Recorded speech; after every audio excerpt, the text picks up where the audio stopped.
안녕하십니까, 김작가 철인의TV입니다. 오늘은 코인 관련된 뉴스를 말씀드리겠습니다. 코인 시장이 실은 지금이 어려운 시기거든요. 그래서 좀 약간의 변동은 있지만 어려운 시기입니다. 그래서 이제 앞으로 최대 3년의 대하락장이 생긴다는 사람이 있고요. 그리고 추후에 다시 올라간다는 그런 희망회로를 돌리는 사람이 있는데, 전 후자라고 생각합니다. 그래서 좀 조종은 있지만 여러 가지 징조를 볼 때 더 올라가고 성숙되지 않을까 생각이 듭니다. 그 첫 번째 이유가 그 코인원에서 이자를 주는 스테이킹이 1년 사이에 3배, 한 8만 명 정도가 늘었다고 합니다.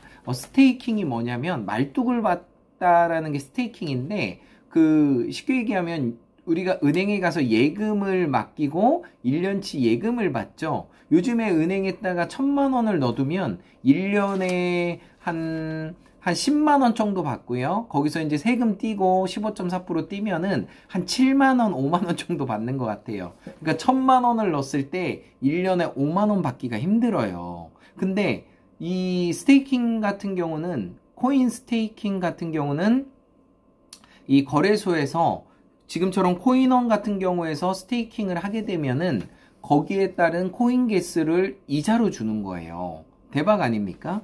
그래서 이게 모든 종목을 다 하는 건 아니고, 코인원 같은 경우에는 크레이라는 그 카카오톡에서 만든 그거 있죠? 그 코인, 클레이, 그리고 루나, 코스모스, 그리고 뭐 요런 종목에 대해서 크레이를 하고 있어요. 실은 이제 외국 거래소인 바이낸스 같은 경우에도 스테이킹을 하고 있는데, 저 같은 경우는 이제 갈라코인을 스테이킹을 하고 있고요. 그리고 이제 그 익명성 코인 제가 몇 개 하고 있고요. 그리고 또 몇 가지 하고 있습니다. 근데 이제 보편적으로 유명한 거래소는 이 스테이킹을 조금밖에 안 줘요. 근데 잘 모르는 회사 같은 경우는 코인 개수를 많이 줘요. 그러니까 우리 은행 같은 경우 1금융권이 신한은행, 농협 이런 데라면, 이 금융권 같은 경우는 보험회사, 그리고 뭐 새마을금고, 뒤로 갈수록 이자를 조금씩 더 주는 개념하고 같습니다. 그래서 작년보다 3배 이상의 스테이킹의 그 고객들이 늘어났고, 그리고 그 규모가 3,754억 정도 돼요. 3,700억 정도 된다고 합니다. 많아요. 그리고 이자로 준 게 한 780억 정도 된다고 합니다. 그리고 앞으로는 이제 그 코인원에서 됐기 때문에 빗썸, 코빗, 업비트에서도 이 스테이킹이라는 제도를 계속 나올 것 같고요. 근데 단점이 있어요. 뭐냐면 코인 가격이 떨어지면 손실을 볼 수 있습니다.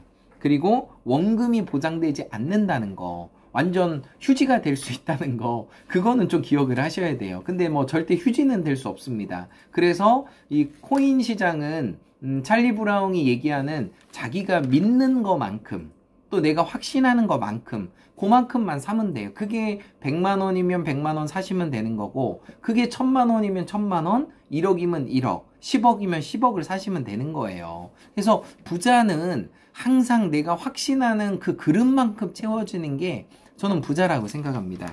그래서 어쨌든 코인원에서 스테이킹을 통해서 지금 같은 하락장에서 그래도 돈을 버는 방법이 있다라는 것을 말씀드렸고요. 지금 주식이랑 코인이 죽을 쓰고 있잖아요. 어렵다 보니까 어디로 가겠어요? 부동산은 뭐 지금 막 두들겨 맞고 있죠, 세금 때문에. 그러면 자연히 금으로 가죠, 금. 그러니까 금 시장이 지금 최근세 또 최고치를 찍고 있어요. 그래서 작년에는 금 시장 자체가 안 좋았는데 올 12월부터 해가지고 야금야금 금 시장 가격이 올라가고 있습니다. 그래서 지금 2개월간 최고가 금 기록이 1852 온스라고 해요.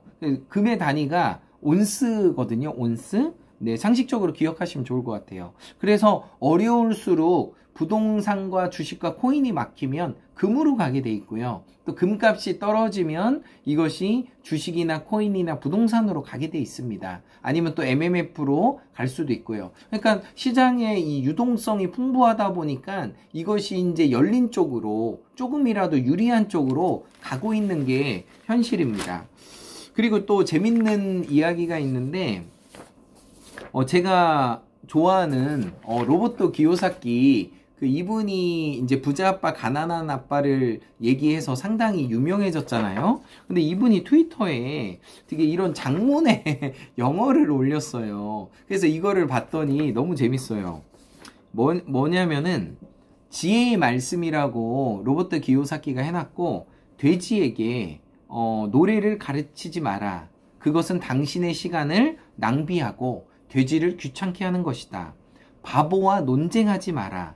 그리고 지혜는 부족하다. 그리고 어리석음은 무한하다. 이게 뭘 얘기하는 걸까요? 답이 나옵니다. 지금은 돼지와 논쟁할 때가 아니다. 현명해지세요. 금과 은과 비트코인을 사세요. 이게 결론이에요. 그러니까 지금 주식시장이 망했다, 코인 시장이 망했다, 이런 사람들을 돼지로 비유를 한 거예요. 그러니까 그 사람들은 지금 보이는 것만 쫓아가는 사람들은 내가 만약에 주식이 올라가던가 코인이 올라갔을 땐 이미 늦은 거예요. 지금처럼 어려운 시기에 투자하고 기다렸을 때 이것이 100%가 되고 200% 수익이 나는 거지, 다들 올라갔을 때 사면은 이미 다 올라간 상태이기 때문에 더 올라가기가 어렵습니다. 그리고 사지도 않아요. 그래서 항상 부자가 되시는 분들 보면은 마인드가 상당히 다릅니다. 그래서 그 마인드를 봤으면 좋겠고요. 좀 배웠으면 좋겠습니다. 그리고 지금 최근에 이건 이제 찰리 브라운 이제 유튜브에서 캡처를 한 건데, 보시면은 인도의 큰 암호화폐 시장이 세금이 발표된 후 WRX가 30% 급등을 했대요. 그래서 이제 WRX가 이제 대표적인 인도의 코인이거든요. 근데 인도를 실은 저도 가봤어요. 한 5년 전에 가봤는데 인도의 인구가 한 12억 정도 돼요. 그리고 인도의 종교적인 특성상 아이를 무한대로 낳고 있습니다. 산하 제한을 안 해요. 피임을 안 하고 있어요. 그러다 보니까 중국을 따라갈 나라가 제가 볼 때는 인도밖에 없어요. 그래서 인도에서 왜 그 세금 발표를 코인한테 세금을 먹인다고 했는데 왜 30%나 WRX가 올라갔을까요? 신기하지 않아요? 그러니까 이게 제도권 안으로 들어온다는 뜻이에요. 그러니까 어떤 분은 그 댓글을 보니까 인도는 아주 부정적이고 더럽고 이상한 그런 미개한 나라다라고 얘기를 하고 있는데 절대 그렇지 않습니다. 인도는 우리나라가 없는 핵을 갖고 있는 나라예요. 그리고 인도가 유명한 게 수학을 잘해요. 수학. 저희가 인도 이제 수도에 가서 이제 시장을 갔는데, 인도는 특징이 뭔지 아세요? 계산기가 없어요. 계산기. 이게 보시면은 저도 이거 계산기 해가지고 우리가 막 계산을 할 거 아니에요? 계산?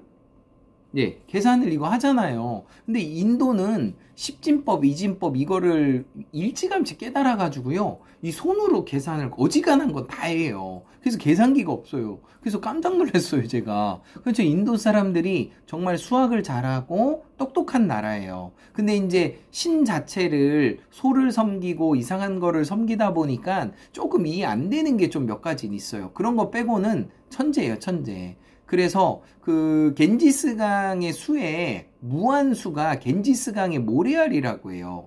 우리 옛날에 막 노래 배웠잖아요. 일십, 백, 천만어, 조경해, 재양극악, 정제극, 동양의 숫자. 이거 숫자 옛날에 안 배웠어요? 그래서 에너지 엔솔이라고 해서 최근에 상장을 했는데 거기에 경 정도가 모였다고 하더라고요. 경. 그래서 어마어마한 돈이 조경해예요. 그러니까 조 다음에 단위가 경인데 경 정도가 모였다고 해요. 그래서 우리가 보이는 것만 인도를 본다면은 미개한 나라 같지만 절대 그렇지 않다는 거, 수학을 잘한다는 거, 그리고 핵이 있다는 거, 그리고 인구가 많다는 거, 이거는 무한한 발전 가능성이 있는 나라예요. 그래서 인도의 저력을 보이는 것만 보지 않았으면 좋겠고, 찰리 브라운이 보는 인도에 대한 그 믿음은 정말 대단해요. 저도 존경합니다. 그 구체적인 데이터를 갖고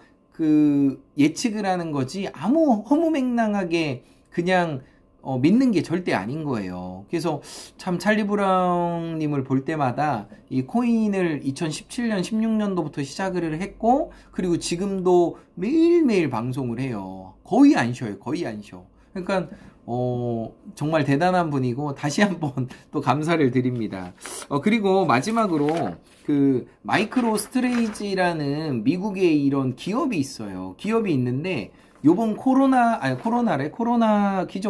인해서 비트코인 손실액이 1억 4,600달러 정도가 손실을 입었대요. 근데 재밌는 게 뭐냐면 비트코인을 또 샀어요. 이 마이크로 스트레이지가 그냥 작은 회사가 아니에요. 작은 회사가 아니라 엄청 큰 회사예요. 우리나라 회사 한 수십 개 합쳐도 더 큰 회사예요. 근데 그런 회사에서 아무 생각 없이 이런 손실이 났는데 비트코인을 또 몇백 개 더 샀다. 이거 얘네들이 바보입니까? 절대 아니에요. 미래를 예측하고 또 예측하고 자료를 모으고 모아서 지금이 저점이라는 걸 알고 마이크로 스트레이지가 코인을 사는 거예요. 개인은 그만한 정보가 없잖아요. 그러니까 우리가 바람이 불면은 나뭇잎이 흔들리잖아요. 그런 바람이 부는가를 아는 것처럼 지혜가 있는 사람들은 직접적으로 이걸 보지 말고 간접적인 현상을 통해서 이 길이 맞는 거구나. 이 길이 100% 확신은 못하지만 그래도 맞을 확률이 높은 거구나. 이렇게 얘기하고 있어요. 그래서 여러분도 그렇고 또 많은 사람들이 코인 투자를 하고 계실 텐데 거래소를 최대한 안 보는 게 맞는 거예요. 저는 최근에 제 직원분하고도 얘기를 했지만 업비트 거래소를 삭제했습니다. 그래서 안 보려고 하는 거지, 안 보려고. 왜냐하면 그걸 보면은 마음이 아프잖아요. 그러니까 안 보고 내가 올해 말에 팔겠다, 내후년에 팔겠다, 그런 마음이 있으니까 거래소를 삭제를 해버렸어요. 그래서 제 지인 중에 한 분이 그 비번 모르면 못 찾지 않습니까? 잘 기억하시라고 농담식으로 얘기를 했는데, 그 정도로 마음이 있어야 나중에 어느 정도 수익을 보는 거 아닙니까? 그래서 부자들이나 성공한 사람들의 그 마인드를 따라 하시면은 넉넉한 삶을 살 수 있습니다. 네, 마법의 공식 외치겠습니다. In every way I'm getting better and better. 나는 모든 면에서 점점 좋아지고 있다. 감사합니다.